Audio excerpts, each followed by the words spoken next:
Welcome to Inspirational Leadership. My name is Kristen Harcourt, and I'm your guest. I'm your host. I'm an executive coach and professional speaker, and I created the show to really talk about what it looks like to transform leaders and create humanized work environments. And so I speak to different guests, speak to different people from CEOs to HR leaders to forward-thinking experts who are also passionate about this topic. And I'm super excited to introduce you to today's guests. I'm going to be speaking to Elizabeth Charles, and Elizabeth is a Senior Director of People and Culture at CNIB. She's an educator and writer, and she loves to really build inclusive leadership through innovation, transformation, and education. She's also a professor of HR at George Brown, and she's currently doing her PhD in social justice education with an emphasis on leadership and intersectionality. Welcome to the show, Elizabeth. Thank you. Thank you. Thank you for having me. Lovely to see you. I'm really excited to get into this conversation on a very snowy day in Toronto. Yes, cold and snowy, but we're inside, so it's all good. Yes. It's beautiful to enjoy looking out the window when you're not driving in it. I agree 100%. So Elizabeth, I always like to start with our show to really give our guests an opportunity to get to know you a little bit better. So talk to me a little bit around your career journey and what got you into the work that you're doing. Okay, great question. So I've been in human resources or people and culture for over 20 years now. I've been saying that for the past, I don't know, however long, but over 20 years now.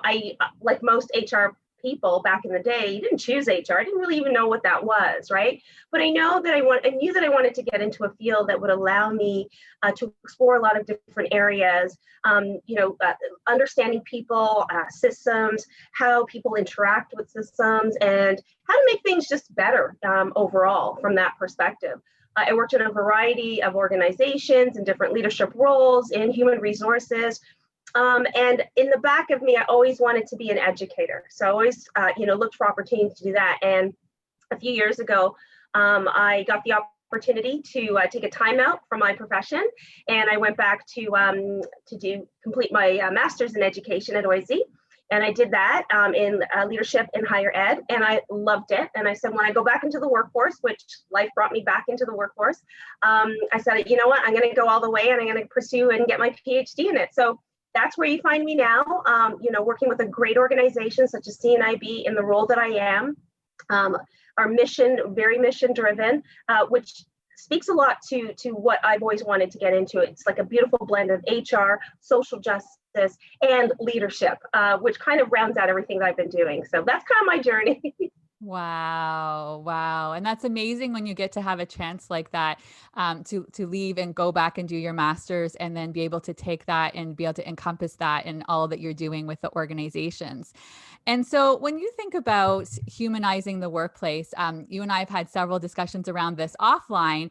And so I think that there's such an opportunity right now. I think that we're at a little bit of a crossroads, and this global pandemic can be an opportunity for a reset, and for organizations and individuals, actually, for that matter, to really take a step back and do that reset and ask themselves what it looks like to show up as both a human leader. And from my perspective, when I say leader, we don't have to have a title to be a leader. We can all show up, right, as a leader. So what are some of the things that you would like to see more of when we think about humanizing the workplace? Oh, I love this question. I absolutely love it. I'm going to start with perspective. I think it's so important. All too often, and we've learned this, excuse me, through our deep socialization, to internalize a dominant perspective and to make it universal, and then try and fit all other perspectives into that. And then if we're not fitting into that perspective or through that view of the world, we then become problematized and our true selves don't blossom and we can't be authentic. And we're trying to fit into these pegs that only work for a very small portion of our population. And I think it's so important. And as a people and culture leader, and you don't even have to be in HR, as you said, to be a people and culture leader. Titles don't matter. When you're dealing with people and you're interacting in any form, be it work, social, what have you, really taking time to understand somebody else's perspective is so important. And then the other thing that I feel is really important as well through my research and just my practical experience dealing with a variety of different leaders and a variety of different types of industries is really taking time to understand bias and being aware of one's bias. And not only being aware of one's bias for their selves, but also how they're coming across and how they take up these biases in interactions with other people, right? In how they come to think about other people and how they speak to other people and how, be it good or bad or sideways, right? So really, excuse me, having that, excuse me, that ability to stop and self-reflect and to take in other perspectives, I think is so important. And it's an important basis upon which other strategies can be built to really bring back the human, right, into, or the people portion, into people interactions and people dealing. So I think it's very important. Absolutely. And I think right now is such a great example of what's going on in the world. There can be so many differing opinions. And now more than ever, I think it's about really some of the really important qualities that I think about is listening. And that means deeply, deeply listening, not listening to then say what you want to say so that you're not actually really listening. You just want them to finish what they're saying so you can say what you already know you're going to say. So really, Right. really deeply listening to that individual in front of you, coming from a lot of curiosity. And then the other one for me has been compassion. Like, what does it look like to see that human just because they don't necessarily see things the same way as you see things? How can you still see that human in front of you so that you can start to understand one Yes. another? What shows up for you, Elizabeth, in terms of some of the ways we can help create that shift for leaders to get them thinking about different perspectives? So this time could not have been more, how do you say, and I hate how it's going to sound, perfect time for all of this to happen. We're in the middle of a COVID pandemic. We're also heightened awareness nationally of this global call to action to be more inclusive in all that we do. And, with that, all of that has come a variety of experiences. And I think what it needs to really make us understand as just people and human beings leading with the human, it's so important to try and understand when we're learning how to take perspective, try to really understand, what is it that I need to unlearn? What is it that I am too comfortable with, too complicit with, right? And what is it that makes me uncomfortable in terms of learning how to take other perspectives? So I always say perspective taking is not easy if you're truly taking it. And so being comfortable with becoming uncomfortable is when true learning can happen, like that third space of learning, where you try and unravel, okay, I don't know what I'm doing right now, but I know it's shifting something, right? And it's all about, and I always equate it to this, when you're truly changing culture, which starts with ourselves, it's like lifting up roots. It's not going to be comfortable, but we know when we lift up those roots and plant them somewhere else, there's going to be a lot of shifting. There's going to be a lot of, oh my gosh, what's going on here? But we got to lift up those roots because they haven't been working for everyone, right? The way in which we do things, the way in which organizations have done things, in the way in which we categorize certain people as leaders and others as not. And I think it's really important when we're building perspective that we start to say to ourselves, you know what? I got to start with myself. I got to start to figure out what is it that I need to learn and unlearn, and what makes me uncomfortable, and lean into those spaces of being uncomfortable and figure out, why am I uncomfortable? And it's okay, because it's taking me on my journey to truly embrace different perspectives, right? I think if we can start with that, truly start with that, then we can be on our journey authentically to start to embrace very purposefully other people's view of the world and experiences of the world. Yeah, it reminds me so much, and I'll be interested in your perspective on this when it comes to inclusive leadership and also around DEI and belonging, that I think a big part of it, and I see it a lot in my work from my end when I do the emotional intelligence and mindfulness, I Yeah. see that as being such a big part for the individual because they're learning to, like, how do I work with these big emotions that are showing up for me when I'm starting to feel uncomfortable. And that's a big piece of emotional intelligence, right? Is just recognizing. And so many adults, I talk about this a lot, like it warms my heart to see the kind of dialogues that they're having now in schools, where my kids will come home and say, oh, we were talking about big feelings and this is what we do.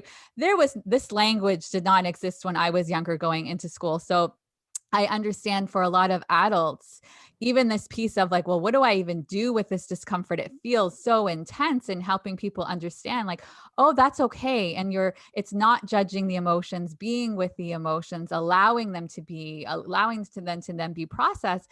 Cause a lot of times Yeah. that intensity, when you think about emotion, it's actually only 60 to 90 seconds, but at that moment, it feels too much for that person to handle. So they say, forget it. I'm not going here. I'm pushing this down. I'm moving along.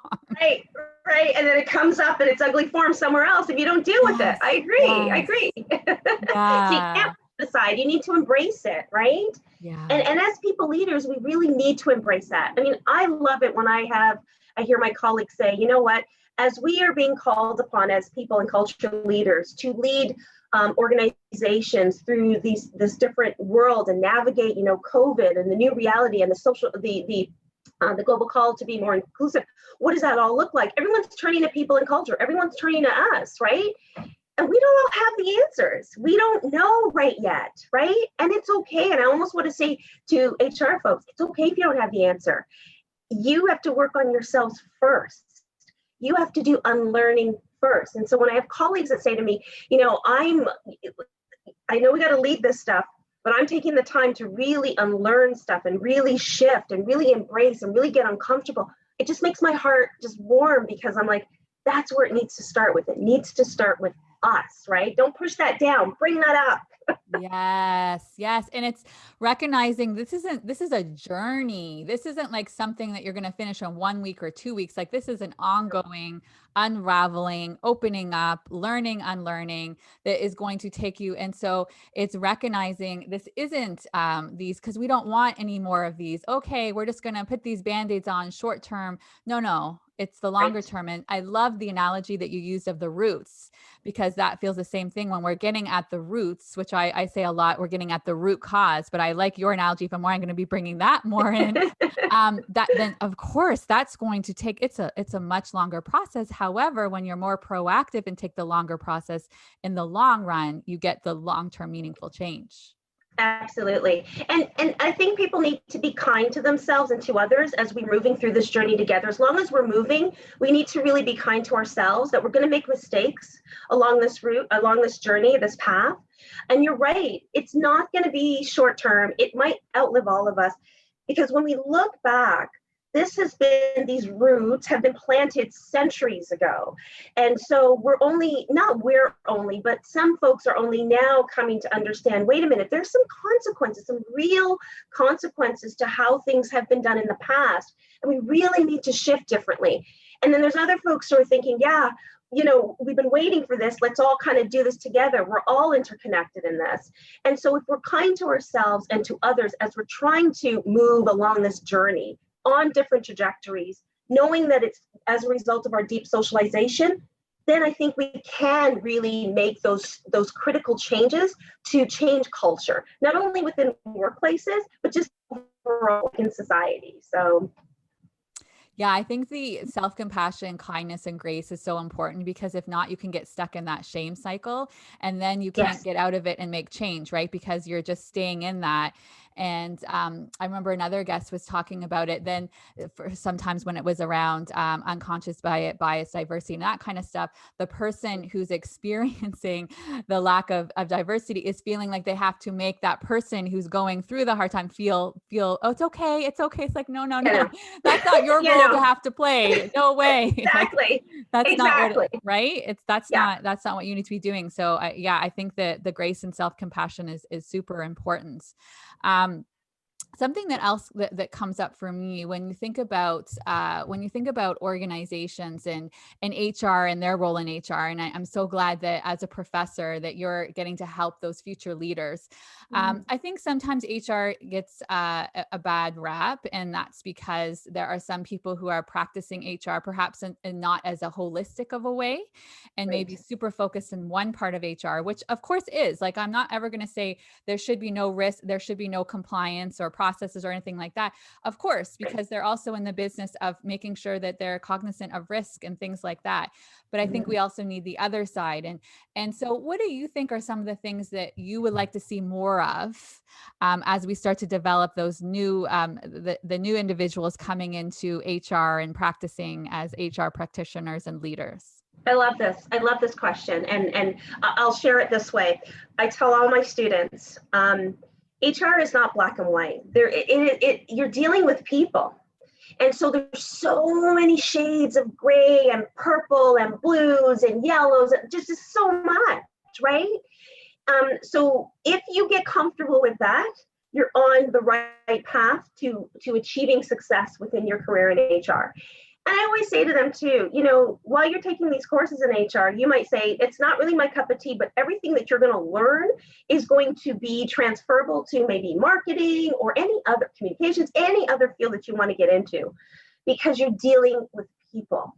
And at the end of the day, when you're dealing with people, you're dealing with a variety of situations, a variety of challenges and of joys, right?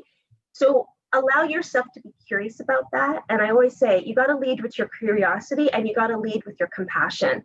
And so, yes, compliance is very important, but how you take up compliance and how you apply them, you're not applying them to a robot, right? Or to a machine or to an object. You're applying them to people who have true feelings, who have a family to take care of, who have baggage and stuff that they're dealing with. So really lead with your compassion and really embrace the variety of shades of colors and situations that you're dealing with. And not one situation will fit, or one solution will fit all the situations. So be open to that and allow yourself to really do a lot of self-reflection. I tell my students that all the time.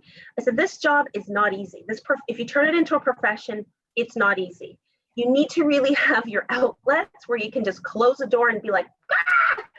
What just happened, right? Not only for yourself, but to support other people, so that you can be better when you go out there. So a lot of taking that time out for yourself is so important when you're dealing with people.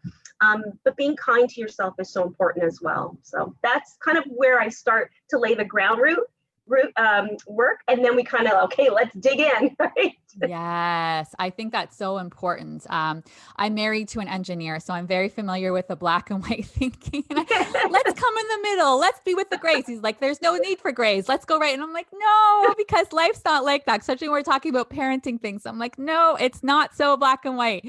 And as you started to talk about that, Elizabeth, it's making me think of an important topic that I'd love to get your insight on as well.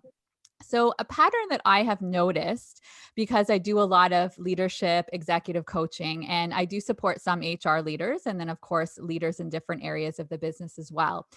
And I have seen a pattern around, I believe HR, if anybody deserves to have a coach, it's them, because there's a safe space to talk through. There's a lot of difficult stuff that shows up in that job. And a lot of HR leaders, I also encourage them to have a community where they can speak and talk through with their peers and mentors and things like that.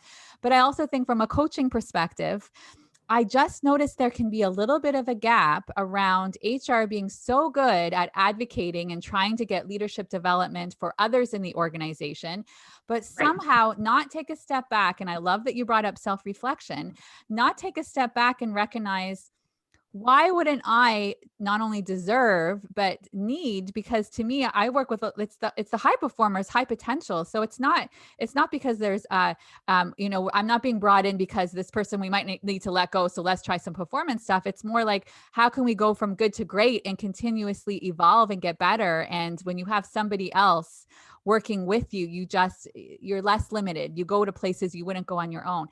What do Yeah. you think that gap is that prevents so many HR leaders from getting that same support? I think we just have gotten accustomed to being the ones that people just come to immediately when they have a problem, when they need guidance, when they need coaching, when they need something, right? So it almost becomes, you get caught in this cycle. Okay, well, that's my job. Let's go. Let's figure this out. Okay. So let's see what we've done in the past. Let's pull from some, good practices. Let's do that. We just don't have time or even stop to think, wait a minute. How do I keep going like this without burning out? And let me tell you, there's a lot of burnout in the profession, a lot.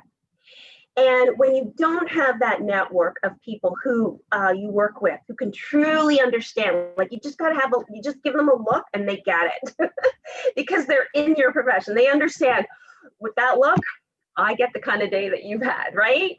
And only when you're in that space can you have that authentic interaction where I get you. You don't even need to say anything. I understand, right? But in those moments, you've got the support.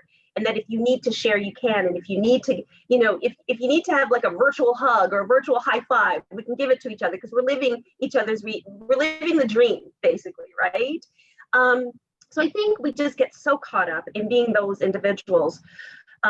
Not only who put ourselves out because we take up this professions dealing with people, leading, organizations, leading executives, but we're always automatically the ones where if something new is coming down the pipeline, your HR leader will be, or your people and culture leader will be the one that you turn to. It's like, okay, we're up. And what is it that we're being turned to about? Like, what's going on, right? So I really, and I loved how you brought up the topic because I think we've always known this in the profession, that we need a space for HR to truly be, because it's such a heavy job when you get into it. You're dealing with terminations, like you said, you're dealing with, people's baggages, you're dealing with people's joys, you're dealing with a lot of stuff, right? And nothing has made that more evident than dealing with COVID. And just the amount of reliance organizations have had to have on their people and culture talents, right? On HR departments to say, what do we do now? And when it first hit, we're all in the same boat together. We really don't have anything to pull from, but okay, we'll figure this out. Don't worry, we got this. And we shut the door, like, what are we doing? What's going on? Okay, let's right. So nothing has really brought that to fruition than the pandemic, and also just kind of all of 2020, right? And what it's brought and what it's going to lead us to going forward. So need to take time to really focus on your HR, yourself, building your strength, and really giving you the time to breathe. And I think too, when HR, because people turn to us so much and we're so used to it, we don't give ourselves the opportunity to make a mistake, right? And I think that's so important. We have to give each other some leeway to say, listen, I'm trying to think these things through. I can't quite get it, but it's okay. You don't need to have the solutions right away. I have flourished under or with individuals who I've worked with in a variety of organizations who, when they take the approach to engaging with HR, their best talent comes forth. You feel that you can truly be authentic self and just be, okay, I could do this. I'm supported. I can shine. And I know that's worked for me, and it's definitely worked for others. So that's how I would answer that question. Yeah, I think that's, I think the whole, that shows up with a lot of my clients. And it's so interesting when I start to, what I'll do is I'll remove them from it and say, okay, so I'm curious, what would you say to somebody else? Oh, I would say they don't need to have the answer. It's okay, find the research. So I'm curious, how come it's okay for them, but it's not okay for you, right? There can just be this a lot of pressure and this sense of responsibility that they're supposed to have all of the answers. And what has been interesting to me, specifically, there was a couple of different CHROs, actually, for that matter, who were commenting when they were getting investments for some executive coaching for some other people on the C-suite. It was fine, but then they had said, I don't think it's appropriate for me to have it invested in that way. So I know the importance of it, so I pay for it out of pocket. And I was so confused. I'm like, I'm sorry, you are entitled to that just as much as everybody else on that. It almost feels like, and it kind of goes with the same theme of the sense of responsibility that, oh, because I'm an HR and I understand so much about the people and culture and transformation and personal development, Right. I'm supposed to be at a place that I should not be getting invested in that way. I'm going to have to pay for that on my own. It's almost like a tap on my hand. Like Yes. I'm kind of I'm in a little bit in trouble. I should have already been at that place. So can't expect the organization to pay for it. I'm going to have to pay for it. There's a little bit of that. And I think in this discussion right now, I want to tell HR leaders, anyone who's listening, I give you permission and you are entitled, just like every other person, every That's other right. leader in your organization. That's right. That's right. We got to stop feeling that we have to know everything about everything. CEOs don't need to know everything about everything. That's No. why they have amazing staff, right? That know what they know about their specific field. So we really, and when you're dealing with humans and you're dealing with changes at a rapid pace, how are you going to be able to know everything? You're fooling yourself, really. You really are. So we just need to really take some time out and say, we need help. We need, to level set, and we really need to embrace what we don't know and be okay with that. I think too, and if I may, there's this whole notion where people can't be seen as, and you alluded to this, not knowing, for fear of being, or labeled incorrectly as being incompetent, right? And I find there's such strength when people say, I really don't know, but I'm going to find out. And I'm resourceful enough, and I know how to get the answers. If we don't have the answers, we'll piece it together. Listen, COVID showed all of us, some of us more than others, that we really don't know the answer to stuff. So we better figure it out. How did we do that, right? We did it by building things that, we never had to build before. We did it by collaborating. We did it by being vulnerable, trusting, and just going for it. So why can't we just do that in our daily lives as HR professionals? We don't have all the answers, and that's okay. Some of the answers we do have, and we got this, but we're not supposed to be expected to know everything. And if you don't, there's such strength and competency in knowing that and in admitting that. I really agree with you, because I think about those leaders and the ones who actually said, you know what, that's a really great question. And I'm going to look into that for you, because I don't think I can give you, I could give you a really short answer that's not actually informed. And I'd like to come back to you with a more well-researched answer. I have more respect for that individual than the person who says always, oh yes, I know that. Oh yes, I know that. Well, I'm like, I don't think you do, right? So it's letting them off the hook, that if every single question was, oh, I don't know that, I don't know that, I don't know. Okay, then we have a bit of an issue. That's a challenge, but that's not what I'm ever seeing, right? It's happening once in a while. And I really love the example you gave with the CEO, because it's 100%. That's the CEO leading the organization. He is by no expectation to know answers to every single thing. Not only he has advisors, he has consultants he goes to, then you have the people he surrounds himself with. And I remember so many CEOs, Oprah, I remember her saying this too. She said, listen, I surround myself with people who are smarter than me, who know things about things I know nothing about. And that's what the best leaders do. So I think it's the same thing with HR. You're also surrounding yourself with people who know other parts of the business, that you can go to them and say, and have that really great relationship and trust, and say, I really want to make sure. And this is one of the things I think so important with HR, is like really getting to know the business. So you can go to that person and say, hey, I really want to understand this part of your business. I think this might be what would work best for you, but I recognize that you actually know your part of the business better. So I want to get your feedback first. Do you think this would support you best? And then they might say, right, actually, no, this would work better. That's right. That's right. And one of the things I always tell my students early on when they're embarking on the career in HR, I always say to them, after I tell them what I had shared earlier, I always say it's so important for building your credibility and also for your self-awareness, is to really spend time, and quality time, not a day here, not a weekend there, but like maybe months on end in the operations, understanding, what they deal with. If it's a particular department, and let's say it's a 24/7 organization, spend time not only in the morning or during the day in that particular department, but maybe at night, because the issues are different. Really get to know and embrace your organization. And to that end, find then an industry that's going to be of interest to you, because nothing's worse than getting into HR and hating the environment or the organization that you're in. It's like, oh gosh, really? I want to learn about this? No, I want to get out of here, right? Find an industry that you love, that really is just like, wow, always wanted to learn about this stuff. Because then that curiosity guides you to want to learn more about the operations. And that will make you so much better as a trusted HR advisor or a trusted people and culture advisor, right? Because now people are going to come to you and say, okay, you don't need to know everything about our business, but you understand us.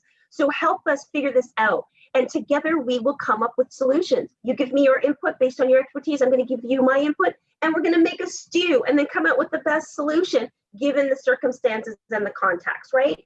So it's that partnership is so important. But how can you have partnership if you only know your little bubble? Get out of the bubble. Yeah. Yes. Yes. Right? Yes. And it's so much more fun and interesting too, right? Because you're understanding. We all want to get out of our bubbles. Right? Yeah. Quite literally. Yes. Yes. And actually, as you start to talk about the bubble, it makes me think about, some of the things that are happening over the last 8 or 9 months around organizations that are actually like stepping forward and really getting it right and making some really good choices. I think during COVID and a lot of this change is happening, there's such an opportunity to show up from a place of compassion and really be thinking about employees and being whole person focused. And then there's some organizations, when we start to think about working remotely, they were already struggling with working remotely, and now this is happening. They have no choice. And some of the reasons why they were struggling with working remotely in the first place are now showing up with people working remotely and not necessarily having the levels of trust. And so what have been some of the patterns you've noticed? And I'd love to hear even about some of the things that you've experienced at CNIB, because I know you really understand the culture aspect.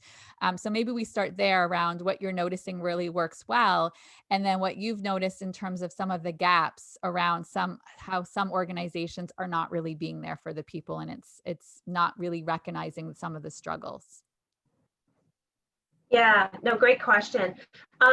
So I can say that within our department or within our organization at CNIB, we were one of the early, adopters of being agile, being flexible. We had policies and a culture whereby, we had flexible work hours, flexible space, because we recognized early on that when you're dealing with people, right, in an organization, you're dealing with different types of people. Not everyone, is, male. We'll just do some stereotyping, or male with a partner at home and 2.5 kids and, right, and they're the breadwinner and all this stuff. No, we got so many different varieties of folks who are dealing with stuff, personally, familially, obligations, wanting to go back maybe to school to further themselves, as well as still do amazing work within their organization. How best do we cultivate that amazing talent and keep them and want them? We recognized early on that we need to have flexibility. We need to understand, and that's where we talk about perspective. Some flexible work arrangements might not work for others, but it's worked for a variety of different others who have embraced this and gone on to flourish in such an environment. So when 2020 hit, we got this. We're agile already. We already have flex space programs. Let's just do it. Just go where you need to go. Yeah, there were a few things that we needed to adjust to. But because of our deep-rooted culture in already, trusting people know how to work remotely, understanding that we get the best out of people when we trust them and let them work the way in which they flourish, right? The best way. And our mission-driven organization continues to do amazing work. We get the best out of people. So I think it's really the trust factor. And yes, it will take time to build that culture of trust, to build that culture of, let's try this differently. Let's not, think that people are wasting their time and not doing the work they need to do because they're not in front of me and I'm not seeing them log on or whatever all the time. Let's build that trust in all that we do. You will get the best out of people. And that's why I've heard about other organizations struggling, even amidst COVID and having to still work remotely. You know, when a bit of the what do you call it, ban was lifted over the summer, people were like, no, we need to have our people back in the workplace. But why? You don't need to do your job to be physically there every single day. So why this pressure? Let people be. I always say that. Just let them be and trust them. They'll do their best work for you. Well, and I think what you alluded to there, this is really important too, that there isn't, and I think the more organizations understand that there isn't a one size fits all, because somebody who really works well, where maybe they start a little bit later and work later, or someone else starting really early and going, both different family situations, that one works really well for one and not the other. So why not meet people where they are and have that flexibility, right? I get that there's certain things where you have to have overarching processes for sure. But I think there's a lot of ones where the agile work environments actually have that flexibility and can meet the needs of employees, and so much more loyalty when that person feels like, oh, right, that organization cares about me. They understand my unique situation. They're not trying to say, well, this is what this person does. Well, there's nothing about me that's the same as that person, right? That's right. I think it's such a, it's kind of like, I remember too, where people like, I know there can be some value in understanding different generations for sure. There's certain things they've all experienced, but I've also seen it used very negatively, where for so long, all the millennials, all of the stuff, I'm like, listen, all those things that you're putting on that list, I'm a Gen Xer and I want all those things too. So am I a millennial now, right? Like, I don't think it works that way, right? It's like, no, it doesn't. Yeah, you need to have flexibility. It's so important. Leaders need to learn that the perspective that we've just come to take for granted as being the only way to do things, or a very limited way to do things, and we've normalized that very limited way, is only benefiting a very small portion of our workforce. And if we just look around, our workforce is extremely diverse. So I would ask myself, if I was one of those leaders, what am I doing? What is our organization doing to not get the best and get the true, authentic selves of our workforce exemplified in all that we do? What are we not doing to meet them, to your point, where they are, and have them flourish? And then I would say, once you ask yourself that question, then you reach out to them and say, what more can we be doing differently? Because and I'll bet you there's going to be a list of stuff that we can be doing differently as people, leaders, and just as leaders in organizations, right? We're not cookie cutters. We can't be. Yes. And communicate. Don't ask the questions and then do nothing with what the information that they give you. Then it feels even more demotivating, because it's like, oh, you asked me and then I shared with you, and then no changes happen and I never heard from you again, right? So it's like, I know this is a thing where some people can struggle with the employee surveys, which I do think there's some value if it's being used well to get some really good data and do something with the data. But it's part two, which is do something with the data and also communicate back, because you might not be able to do things in all areas, but explain why you're not doing this area and what your goals are to try to improve that area, and communicate it back. And it's something that I've seen too often, where there's beautiful values and guiding principles, but the behaviors that are associated with those guiding principles are not what we're seeing. So it's such a great example at CNIB, where it's what we're not just lip service, what we're saying that we value and that we believe and what our mission is about. Because when you treat your employees really well, they're going to go out there and treat customers and everybody else really well. That's right. They're going to live the mission. They're going to do what they need to be doing. The other thing I wanted to just go a little bit further based and build what you said, it really is about the lived experience. And we talk about the lived experience as a mission-based organization. It's important that, yes, we gather all this really good information on employee surveys or what have you, right? So this quantitative data. But then what we do with that quantitative data, we need to then go back with that data and put it in front of the individuals who generated that for us and say, help us to understand this. What is the lived experience with this data? Because if we're going to build policies and procedures and just programs to get the best out of our employees, we need to understand from them what their interpretation of that data is. So again, it's the lived experience. So I always say so if I go back in my school days time or my current days, school days time, quantitative needs to also be married with qualitative data, right? And then when we have them share with us the lived experience, then we can say, okay, the programs I'm developing, we developed, right? You asked for these programs. They work for us, they work for you, and then they're just going to flourish from there. So it's really important that we, as you say, I loved how you said that, meet people where they are, because we're ultimately, no matter what you're in, you're in the people business, right? You're dealing with people, unless you're working entirely with robots. So I hope that day doesn't happen. We don't need that. We don't need all robots. AI has some value. I'm not against AI. There's certain things that are good for AI. There are certain things that I do not want to see replaced with AI. That's right. And I know you're a big believer in innovation, and maybe I knew it was going to be like this. I never want to wrap up because we have such amazing conversations.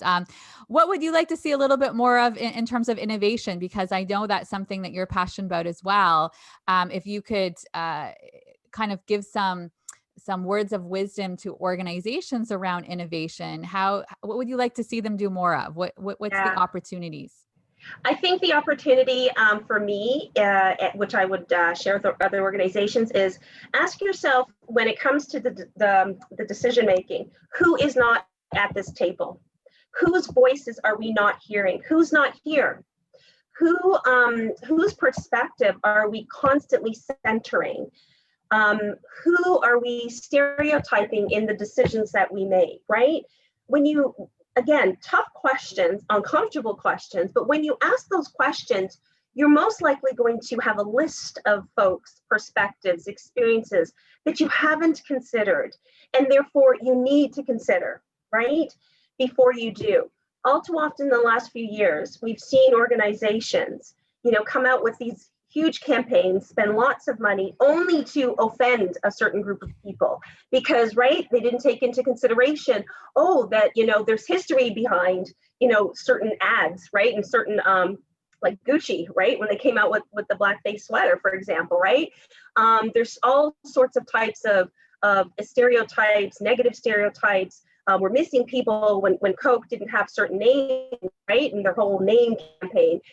Who are we missing? So if you only have I have to go back, like when you have certain, cosmetic companies that don't have enough shades to meet a lot of different people, right? So examples of that and many more, it's because they don't have, they're missing voices at the table, at the decision-making table.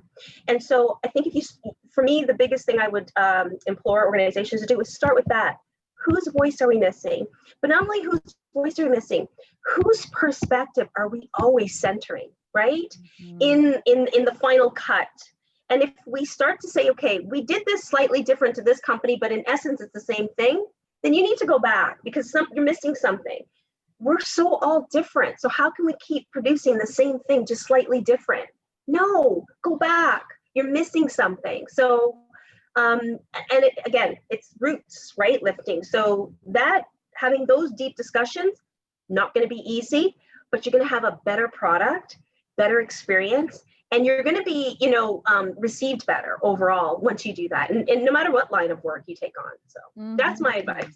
I think that's so important, that I think so often later on when you do see these ads or things that they just did not, it feels so tone deaf. You're asking yourself, like, who was in this room creating this campaign? Because it's so tone deaf. So it's very obvious that they weren't getting enough diverse perspectives. And I think that's such a beautiful reminder around how we can, such an opportunity, right? And it also makes me think, like with everything, like when you start to have more diverse perspectives in the room, the opportunities and possibilities just get so much bigger because there can be so much groupthink, right? Yes. And now you bring some other people and it's like, oh, had you considered this? And I love so many of the people who speak to the fact around like conflicts, when it's being done in a positive way, is incredibly positive, right? When it's done in a safe way where people are being able to hear each other's voices and have these conversations and dialogues. To me, it's like if you were at this level, people can't see me right now who are listening, but if you could see me, it's like you're at a 5 and you're bringing it to a 10, right? It starts to you co-create something so much more powerful. So much more powerful, and people want that. Like there's been research done that shows, even with movies or anything, people want the diverse perspective. They want something different than the same old same old play, or the same old ending, or the same, right? They want something Yes. different, because we're all different, and we all need to really see ourselves represented in the world in which we're here, and we're told that we need to engage with. So there's so much opportunities, and I think once people realize that, it's not about discounting those whose perspective we don't already take. No, it's about including that and more and others. It's not about eliminating, it's about adding to, right? So Yes, abundance, not scarcity. that's right. There's a Well lot. said. There's more than enough to go around. Tons. More than enough. Just want to give you an opportunity as we close off today's conversation to just leave whatever shows up for you right now in this moment as your final thought with the audience. So I think just as we kind of figure out what our new normal is going to be in the next few months, year ahead, I think we just need to lead with compassion, be kind to ourselves, be kind to others, be curious, and just start to be comfortable with becoming uncomfortable. I think once we lead with that, then you'll be amazed at how many opportunities present itself, and just how much you can stretch not only your imagination, but just the reach of all that you do. I think that's so critically important. And that's what I'll kind of leave with. That's what I'll leave with. Yes. Thank you so much for being here today, Elizabeth. So much rich A insight that pleasure. I know is going to be helpful for everybody listening. Thank you so much for having me. I loved our conversation. Thank you again. Thank you. And for everybody who's listening, please go on and rate the podcast and write comments, and go on to my website, KristenHarcourt.com, and get more involved in the dialogue and discussion. And I'll have in the show notes more information around Elizabeth. Reach out to Elizabeth, get to know her. There's so much opportunity for all of us to learn from one another. Have a wonderful day, everyone. Bye.